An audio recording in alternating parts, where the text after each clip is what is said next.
I was so busy preparing for my wedding to Harold Lawson that my gastritis acted up. Meanwhile, he was busy celebrating his last night being single with his true love, Ivory Frost. I curled up on the floor, unable to move. I couldn't reach Harold even until I passed out and I woke up in the hospital and saw his whereabouts on his social media. It turned out he'd changed what was supposed to be his bachelor party to a wedding night just for him and Ivory. He was about to become my husband, yet I saw from the video how he made her a heartfelt promise. "I'll give you the best I have. She'll only be my wife in name." They then shared a passionate kiss on a luxury cruise. To think I would be marrying him in a simple pizzeria in 48 hours. I calmly turned off my phone. Perhaps there wasn't any need for a wedding anymore. There were 36 hours to go to the wedding. When I got home, I saw that Harold had actually gotten back before I had. He sat on the couch. When he heard me opening the door, he suddenly ran over and locked me outside. "You're about to become a married woman, yet you had the nerve to stay out all night. How shameless can you be?" He had the audacity to berate me for that, but right before he locked me out, I saw the bedroom door open. Ivory came out in a loose men's shirt, her hair damp. I stood at the door, feeling unexpectedly calm. Harold had already given her a wedding. Of course he had to follow up with a wedding night. I doubt he even remembered he had an actual fiancé who had to spend the night at the hospital due to an illness. As I turned to leave, the door was opened. Harold hooked a finger at me. "Come in. I'm hungry. Cook for me." I'd yet to eat anything thus far. I had no intention of tormenting my stomach. So, I headed to the kitchen without a word. Ivory was back in her dress, but it was so skimpy that it exposed more of her skin than the shirt had. She clung to Harold's arm and smiled sweetly at me. "I had so much fun last night that I stayed out too late, and Harry was worried about me. That's why he told me to spend the night here. You won't get mad at me, will you, Minnie? Harry's just too concerned about me." I said indifferently, "No, it's fine." Then, I headed into the kitchen. Harold's eyes had been darting around diffidently earlier, but he now relaxed when he heard I wasn't mad. He said to Ivory, "Of course, she won't get mad. I've already agreed to marry her, haven't I? That means she also has to care about the people I've taken under my wing. You don't have to be polite with her, Ivy. Just tell her what you want if you need her to do anything." I faltered while slicing the vegetables. He made it sound like I was a housekeeper or nanny that he and Ivory could order around whenever they wanted. Even the boiling water seemed to be urging me to get on with my chores that I was about to season the broth when Ivory suddenly squealed, "Don't use that brand of salt. It's unhealthy to consume too much of that. I'm not going to drink the broth." I'd already sprinkled the salt in. She pouted and turned to tug on Harold's shirt. "Look at what Minnie did, Harry." Harold immediately stormed toward me. "Did you do that on purpose, Minerva? Make another pot of broth the way Ivy likes it." As he spoke, he lifted the pot of chicken noodle soup that was already done. He wanted to pour it away. My mind was elsewhere, so I didn't move. His hands gave out from the weight of the pot, and half the scalding broth ended up on my arm. He panicked and turned on the tap, putting my arm under it to let the running water cool down the burn. "Look at what you made me do. Do we have any ointments for burns at home? I'll get it. You continue cooling the burn." When he found the ointment and unscrewed it to apply it for me, Ivory called his name in grievance from the living room. "I'm starving, Harry. My stomach hurts. Let's go eat then." Harold threw the ointment at me without hesitation. Then, he headed to her and pulled her out of the apartment. When they reached the door, she suddenly asked, "Wouldn't it be too rude not to bring Minnie with us?" Harold looked uncaring. "It's her fault for standing there like a mannequin. She wouldn't have gotten burned otherwise. Anyway, she's the one who can't even cook a meal properly. Let's just forget about her and go eat. She can starve for all I care." The door shut behind them. I stood there, feeling like my stomach was starting to hurt again. The burn on my arm didn't feel any better despite running it under cold water. Too, the sound of the water was all I could hear. Suddenly, I remembered that I'd yet to call off the wedding. The wedding was 30 hours away. The owner of the pizzeria where it was to be held, Bob Waldman, had long since helped me decorate the place the way I wanted it. When I called him, he cheerily asked whether I wanted to get more flowers to spruce the place further. I smiled bitterly. I'm canceling the wedding, Mr. Walden. He sounded relieved. That's great. You've finally seen sense. No proper man would make his wife settle for a wedding in a pizzeria in this day and age. He's just making a fool out of you. You're a wonderful woman, and you deserve a man who's much better than him. You don't have to settle for a bastard like him. I can't believe he said having the wedding here would be memorable. What's so memorable about it? I lowered my head and remembered the video I'd seen last night. The pizzeria was indeed a nostalgic place, but the memories created there didn't belong to Harold and me. They belonged to him and Ivory. That was where they'd first met during college. It was also where they'd last seen each other before Ivory had gone abroad. It was a place that was filled with their memories. Harold wanted to use our wedding to tell Ivory that he'd always had her in his heart. I was nothing but a pawn he could sacrifice in the grand scheme of things. Tomorrow's feast will still be held as planned, Mr. Walden. I just want to change it to a farewell party. Tell the people in the area that I'm treating them to a nice meal, I said. All right. After ending the call, I headed to the hospital again. Even the nurse recognized me. Look at the state you're in, you're alone, too. Are you single? Do you have any friends who can be here with you? She asked. I didn't know what to say. I looked up and happened to see Harold holding Ivory's hand as they came out of one of the consultation rooms. He was blowing on a laceration on the back of her hand. What would you have done without me watching over you? You can't care for yourself, he said. Watch over me for life, then.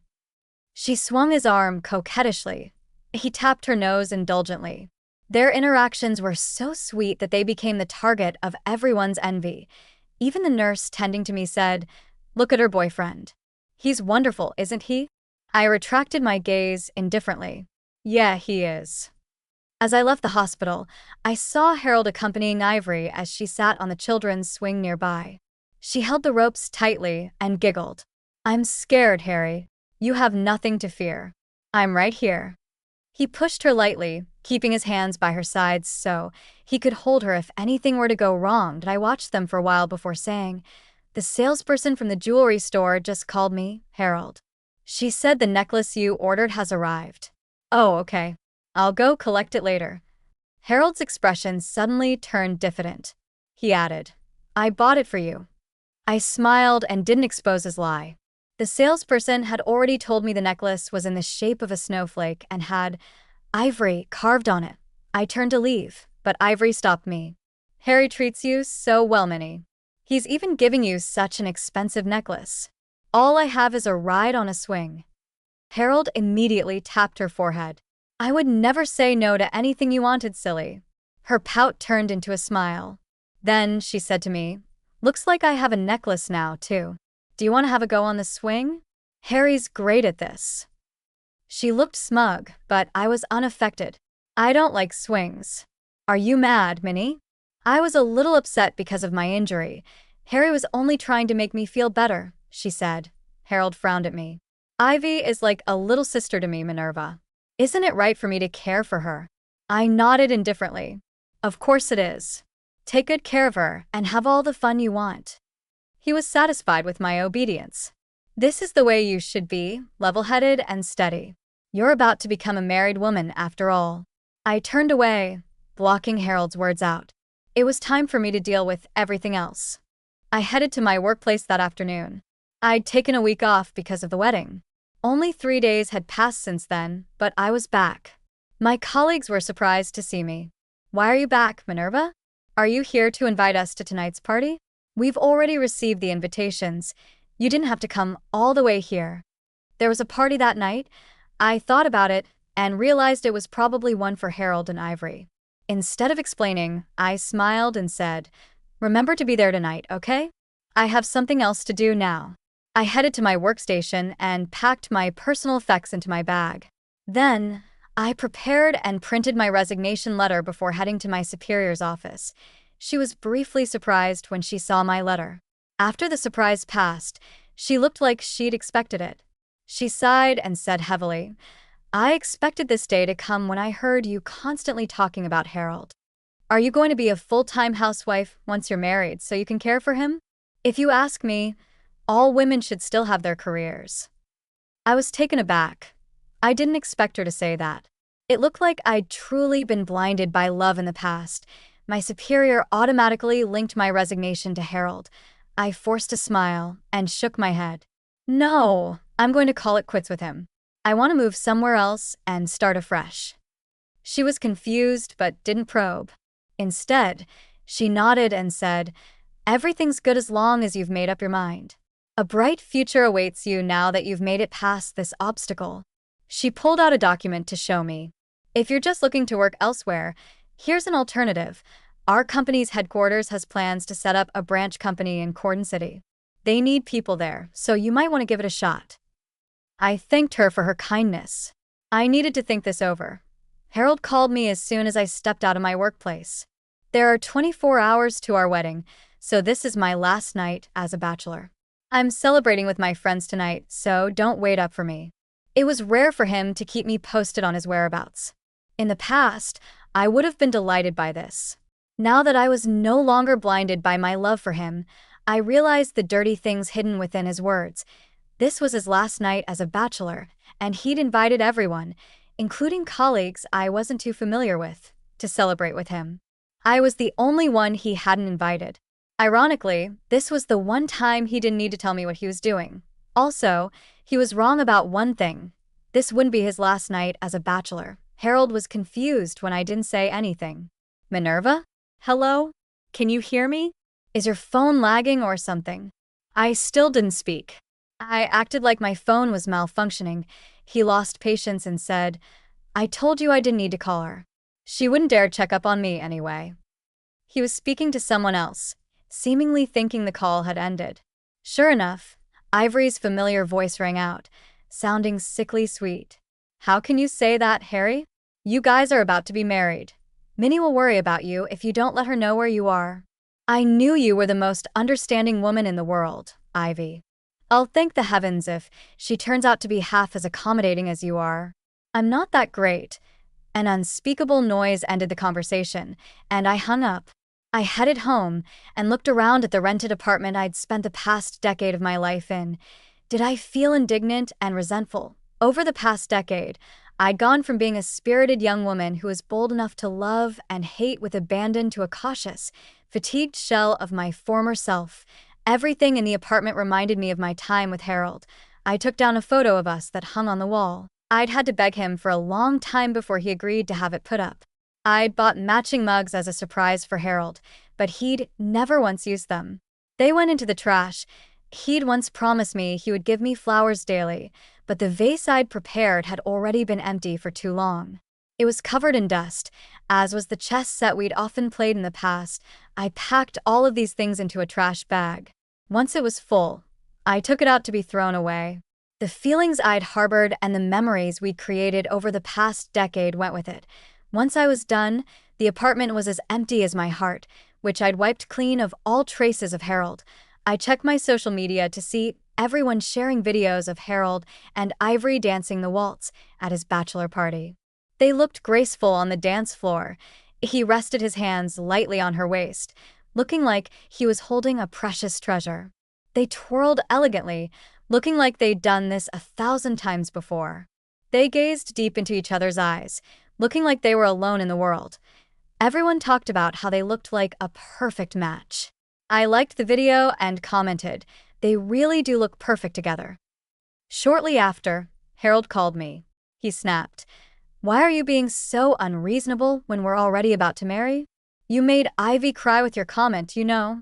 I was just starting to think that you were finally becoming sensible, yet here you are, acting like you've always done. If you really want to marry me, you have to care for Ivy like she's your sister. That's the only way I can marry you without worrying about anything else. Do you understand what I mean? She'll always come first in my heart." He was finally owning up to his true feelings. Instead of feeling upset, I laughed. "I'll remember that." After hearing that, he ended the call. I looked at my phone, which showed the time. I only had 16 hours to go. It was finally the day of what was supposed to be my wedding. Harold and I had agreed to start preparing for the big day at 6 a.m., but he only returned at 9 a.m. when the sky was completely bright. He was furious when he looked up and saw me sitting in the living room. "Are you trying to scare the daylights out of me? Why are you sitting there without saying a word? I didn't speak as I looked at him. He'd had a night of fun and reeked of alcohol. His hair was a mess, and his clothes were unkempt. There was also a lipstick stain on his collar. He didn't seem to be aware of it, though I would have been enraged in the past, but now I merely looked away without saying a word. Harold started berating me as he took his clothes off. Do you have to be so excited over a dumb wedding? Look at your dark eye circles. They make you uglier than you already are. Don't blame me for this when you don't look like a blushing bride. I'm not going to go through this hassle with you again. He threw his dirty clothes at me. Go and wash my clothes. Then, he slinked into the bathroom. His clothes reeked of a mixture of alcohol, perfume, and cigarette smoke. It was so pungent that it almost made me pass out, and I pushed the clothes away and moved to another spot. Soon, I heard Harold laugh inside the bathroom. Really? I won't believe you unless you take a photo for me. Ivory was the only one who could make him sound that happy. It couldn't be anyone else. He turned on the tap, seemingly wanting to use the sound of running water to prevent me from hearing him. He overestimated how loud it could be, though. Or rather, he didn't realize he was always so excited that he couldn't control his volume whenever speaking to Ivory. Harold spent 2 hours in the bathroom before finally coming out. He asked, "Where's the suit you prepared for me?" "It's still at the store. I haven't picked it up," I answered. He spat. "Look at you act like you're so busy with the wedding, yet you can't even do something as simple as preparing my outfit. Am I the one who wants this, or is it you? You look like you don't even care." Just then his phone rang. He answered it and Ivory's sobs rang out. "There's a bug at my place, Harry. It's huge. I'm so scared." "Don't be scared. I'll be right there." He turned to leave before he was even fully dressed. He caught sight of me as he headed to the door. Surprisingly, he stopped and looked at me diffidently. He made an excuse for himself. "There are 6 hours to the wedding. That's more than enough. I'll go pick up my suit on my way back from Ivory's." I nodded calmly, which made him smile. He came over to me and caressed my head. "The necklace I got for you is in my pants pocket, so remember to take it. Don't worry, all right? I'll definitely be in time for the wedding." For some reason, he said one last thing before leaving. "Wait for me." I nodded again. As soon as the door shut behind him, I went to my room to retrieve my luggage. I'd wanted to have a proper farewell with him, but it looked like that wasn't necessary. He would have seen his suit in the closet if he'd bothered to open it. My wedding gown was rented, and I'd already canceled the reservation. As I pushed my luggage out of this cage that had trapped me for a decade, my phone rang. I answered it to hear Bob say, "The farewell party is ready, Minnie. Hurry up and get here." I waited at the departure lounge for my haul, which was taking off in an hour. Harold had already called me countless times. He'd probably discovered the wedding had been canceled and I didn't answer any of his calls. I sat there and gathered myself. I was ready to head to Corden City to help with the establishment of my company's branch there. I asked for Harold. He was probably overjoyed now that I was no longer around to restrain him. Nothing and no one could stop him from being with Ivory. Soon, it was time to board. I was about to walk past the gates when an incredulous voice rang out. "Where are you going, Minerva?"